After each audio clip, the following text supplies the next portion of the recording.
हाय मैत्रिणींनो, हे बघा सुंदर असे प्युअर कॉटनचे पिल्लो कवर आलेले आहे. प्युअर कॉटनचे पिल्लो कवर आलेले आहे. साईज बघून घ्या. लांबी जाणार आहे 23, लांबी जाणार आहे 23 आणि ह्याची रुंदी जाणार आहे 16.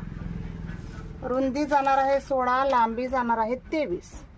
प्रत्येक डिझाईनचा पीस ओपन करून दाखवते. कोणतेही 2 बुक करा. प्राइस जाणार आहे 99. 99ला जोडी बुक करायची आहे. 99ला जोडी बुक करायची आहे. ज्या ताईंना हवे आहेत एसएस घ्या आणि मेसेज करा. हा जातो पिंक कलर, हा जाणार येल्लो कलर. प्युअर कॉटन आहे. मटेरियल जे आहे प्युअर कॉटन आहे.